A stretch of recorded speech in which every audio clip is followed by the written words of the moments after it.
कवीनामुपमश्रवस्तमं ज्येष्ठराजं ब्रह्मणां ब्रह्मणस्पत आन शृण्वन्नोतिभिः सीदसादनम्। ॐ महागणपतये नमः।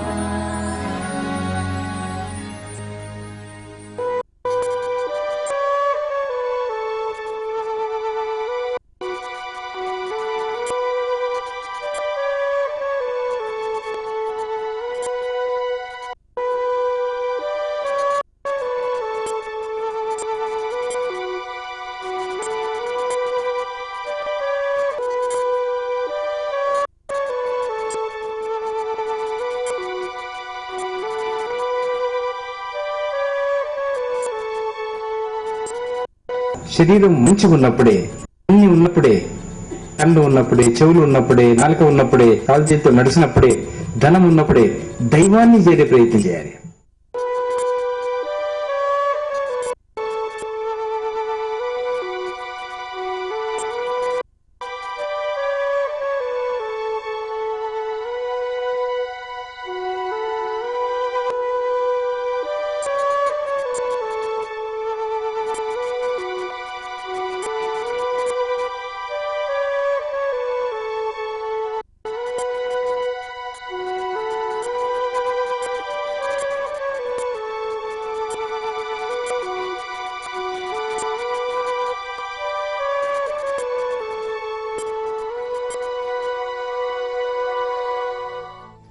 అమరజీవులారా, ఆత్మ స్వరూపులారా, బాబా లీలలు వర్ణాతీతం. అందరూ తెలుసుకోలేరు. పవిత్రమైన మనసుని, అంటే మనసు అనేది ఉంది, మానవ శరీరం ఉంది, మానవత్వము చాలా మటుకు ఉండదు. మానవత్వం పర్సెంట్కి ఉంటుంది. మనిషి శరీరం ఉంది, కొలిచి చూస్తే 10% 20% మానవత్వం ఉంటుంది, దానవత్వం ఎక్కువ ఉంటుంది. మనసు చక్కగా మలిసి తొలిసి వలిచి అదుపులోకి తీసుకున్న నాడు షిరిడీ సాయిబాబా చక్కగా మన ఇంటికి వచ్చి మనకి ఏది కావాలో అందిస్తాడు. అంత దయామయుడు షిరిడీశ్వరుడు. హర్దాపురంకు చెందిన బలిరామ్ టీచరు, విద్యావంతుడు, జ్ఞానవంతుడు, శీలవంతుడు, ధనవంతుడు కూడా. 2 కొడుకులు పుట్టాడు.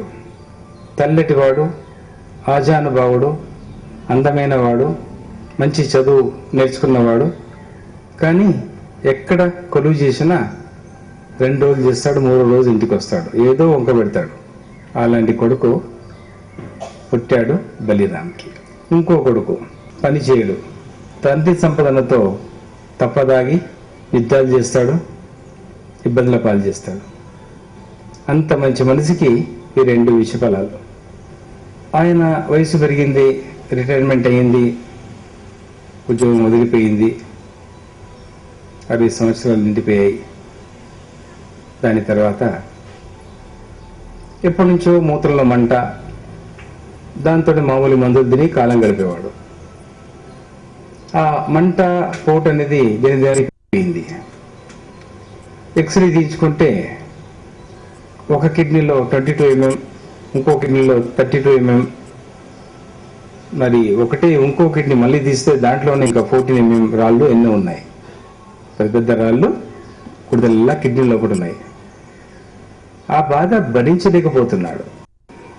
దినానికి నొప్పులు పెరుగుతూ ఉన్నాయి, మంట, ఆయాసము, మూత్రవ్యాధి పెరిగిపోతూ ఉంది. ఈ 2 కొడుకులు ఉద్యోగం చేయనివాడు ఒకడు, సంపదను సంపాదించింది తాగుడుకు, కొట్లాట్లకి, పోలీస్ స్టేషన్లకు తగలబెట్టేవాడు తండ్రి. అంటే కొడుక్కి దుర్మాన కట్టేవాడు. ఆయన పోలీసు వెళ్తే తాగి ఎవరినైనా కొడితే, కొట్లాడితే విడిపించుకురావాలి. అదే పని అయిపోయింది ఆయనది. దాంతోపాటు ఈ వ్యాధి, రాళ్ళు, పెద్ద పెద్ద రాళ్ళు. డాక్టర్లు చెప్తారు, ఆ ఊళ్ళో చెప్తారు, బలిరామ్ మా మాట వినవయ్యా, నువ్వు చాలా బాధపడుతున్నావు, ఆపరేషన్ చేయించుకో.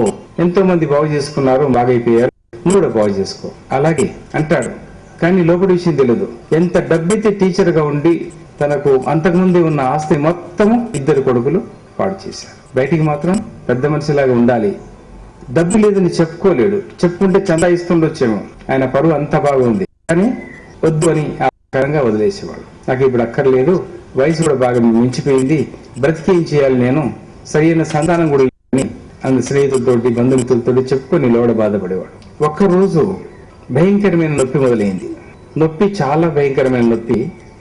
మొదటి కాన్పులో బలహీనమైన స్త్రీ ప్రసూతి కావాలనుకుంటే నానా బాధలు పడాలి. ఓ పిల్లని కనాలంటే నానా బాధలు పడాలి. అంతకంటే 100 రెట్ల బాధ భరిస్తున్న వెంట బలిరాం కొట్టుకోలేకపోతున్నాడు. ఇటు నడుము ఇటు కాలు ఇటు చేయబెట్టుకుని పల్లడం. మూత్రం వస్తుంది అంటాడు, వెళ్తాడు, మూత్రం రాదు. విరేచనం వస్తుంది అంటాడు, వెళ్తాడు, విరేచనం రాదు.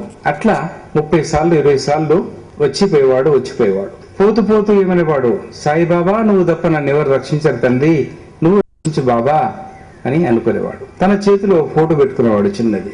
బాధ భరించినప్పుడల్లా ఫోటోని బాగా పిసికేవాడట, బాగా గట్టిగా ఇలా పిసికేవాడు. అప్పుడు రక్తం కూడా వెళ్ళేది కొన్నిసార్లు, ఆయనకి తెలియదు. అంత భయంకరమైన ప్రసూతి బాధ లాంటి బాధ అంటది. కొంత బాధపడ్డా కానపోయినాక నొప్పెన్న తగ్గుతుందేమో స్త్రీకి, కానీ ఇది తగ్గడం లేదు.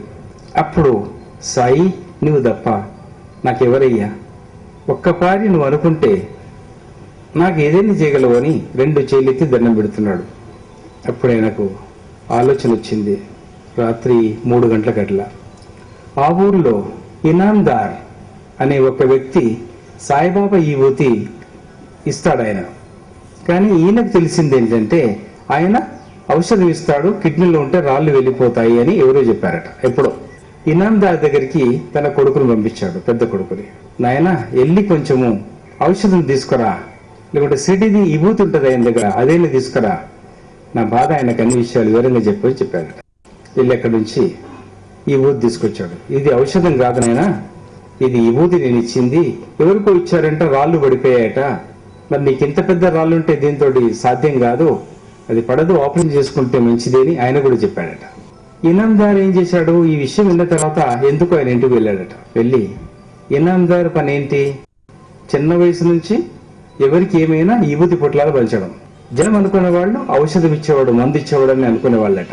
అప్పుడు ఇనాందార్ అయ్యా విభూతి రాసుకో, ఇది కొంచెం నీళ్ళలో వేసుకొని తాగు, లేదు లేదు విభూతి నాకు వద్దు, మీరు ఔషధం ఇస్తారట, రాళ్ళు పడిపోయాయట, మీరు ఔషధం ఇవ్వండి, ఇదే ఔషధం, దీనిలో ఉన్న శక్తి నేను చెప్పడానికి వీలు లేదు, మనసార భగవంతుని ప్రార్థించి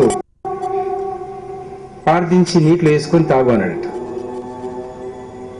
నీటిలో వేసుకొని తాగాడు. తాగిన 5 నిమిషాల తర్వాత కిడ్నీ లోపట కటకట కటకట శబ్దం వస్తుంది, విరిగిపోతున్నాయట ముక్కలు, పటపట అని శబ్దం వస్తుందంట. తిరిగి చూస్తున్నాడంట, ఏంటి శబ్దం ఎక్కడి నుంచి వస్తుంది అని, ఎవరేం వేశారు, ఏం శబ్దం అని అందరిని అడుగుతున్నాడు. ఇంట్లో లోపట కటకట పటపట అనే శబ్దం, రాళ్ళు విరిగిపోతున్నాయి, ముక్కలు అయిపోతున్నాయి. అప్పుడు అనుకుంటా, సాయి నీ ఇసురాయిల్లో నా రాళ్ళని ఇసురుతున్నావు ప్రభు అని ఆయన్ని ప్రార్థిస్తున్నాడట. ఇంకా కొంతసేపు అయింది, 10 నిమిషాలు ఇంకా అయింది. 5 నిమిషాల్లో కటకట పటపట విషయాలు తేలిపోయినాయి.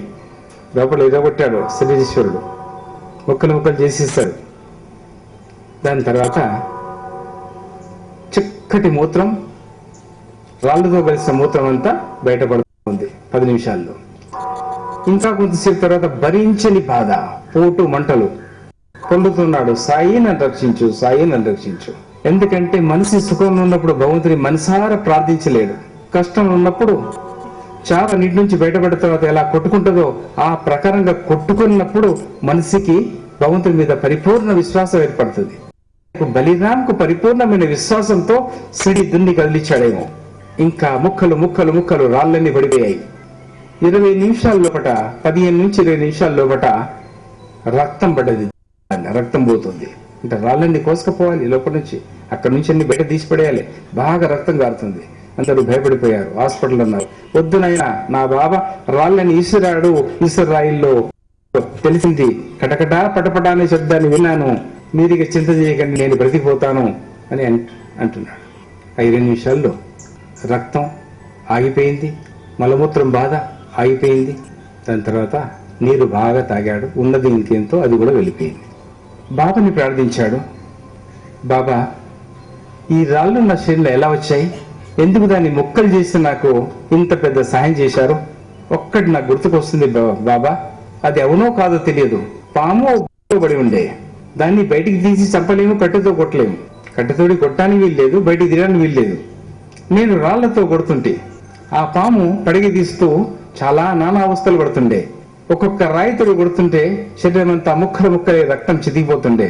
అది నేను చూసేసి సంతోషపడుతుంటే, ఎందుకంటే ఒక విషనాగుని చంపేననే సంతోషం తప్ప నాకు బాధ లేదని కాదు ప్రభు. అదే రాయి నా కిడ్నీలో రాలి ఉండొచ్చు అని తను అనుకుంటున్నట. అప్పుడు శబ్దం వచ్చిందంట, అన్న శబ్దం వచ్చిందంట. ఎవరు అక్కడ చూస్తే ఫోటో నుంచి బాబా ఇలా ఫోటో కదిలినట్టు అన్నట్టు శబ్దం వచ్చిందంట. అప్పుడైతే ప్రభు, నా మాట ఎప్పుడైతే నువ్వు విన్నావో, అది నిజమే చెప్పావో, ఈ ఇద్దరు కొడుకులు ఏంటి ప్రభు, నాకు పూర్తిగా నా డబ్బు తింటే పర్వాలేదు, నా డబ్బు ఖర్చు పెడితే పర్వాలేదు, భూములు బాయ్, డబ్బంతా పాయ్, కానీ అపనిందా నా పరువుని తింటున్నాడు నా చిన్న కొడుకు.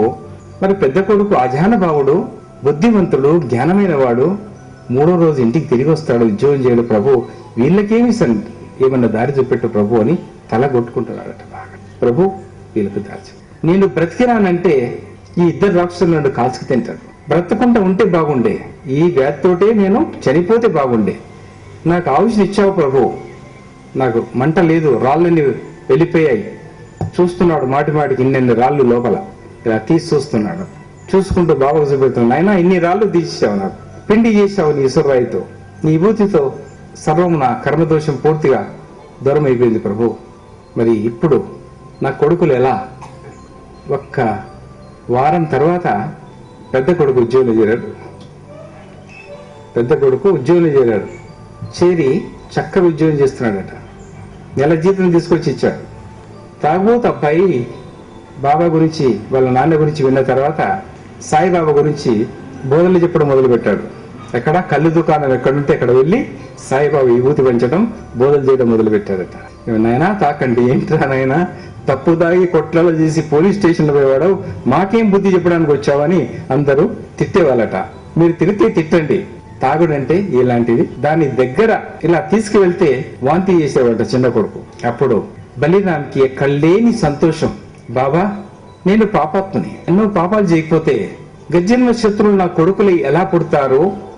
అందగాడైన బలమైన కొడుకైనా, అందగాడైనా, మంచి మనసున్నా ఉద్యోగం చేయడే, నా సొత్తే తింటుండంటే ఒక జన్మలో వానికి ఏదో ఇబ్బంది కలిగించాను. ఎందుకంటే నేను టీచర్, మంచి విద్య గలవాడు.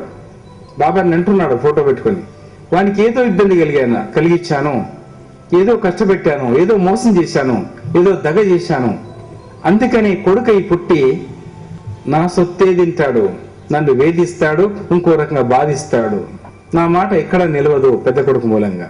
చిన్న కొడుక వాడు కోమటై ఉండొచ్చు, నేను ఏదైనా వాని దగ్గర తీసుకొని ముంచి వేయవచ్చు, వానికి నష్టపరచొచ్చు, ఏదైనా రకంగా అపనింద పాలు చేయవచ్చు. అందుకనే నా కొడుకై పుట్టి నా ఆస్తిని మొత్తం పాడు చేస్తూ, దానితో పాటు నా పరువును కూడా పాడు చేస్తూ, నా ఇంట్లో ఉంటూ, నా ఇంట్లో తింటూ, వారానికి ఒక్కసారైనా పోలీస్ స్టేషన్ ఎక్కవలసి వస్తుంది. నేను ఎన్నిసార్లు వాడిని ఇబ్బంది పెట్టాను, ఎన్ని పోలీస్ స్టేషన్ తిప్పాను. ఈ రోజు ఆ కర్మని అనుభవించాను ప్రభు.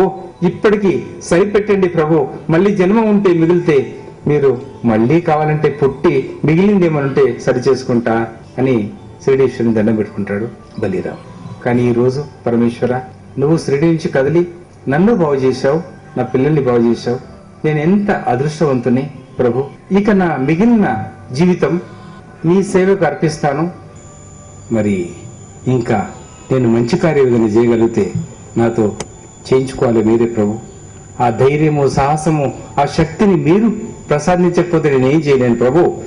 ఒక మందిరాన్ని ఏర్పాటు చేసి మీ నామోచ్చారణ చేస్తూ నా జీవితాన్ని పూర్తిగా మీ మందిరానికి, మందిరం చుట్టూ అక్కడున్న వాతావరణానికి అంకితం అయిపోవాలి. సంసారం అనేది ఈ రోజు నుంచి నాకు వద్దని ఒక పూట భోజనం అని శపథం చేసి పిల్లలకి ఏది వాళ్ళని ఇచ్చేసి తన బాధ్యతలతో ఒప్పచెప్పి ఆయన అక్కడి నుంచి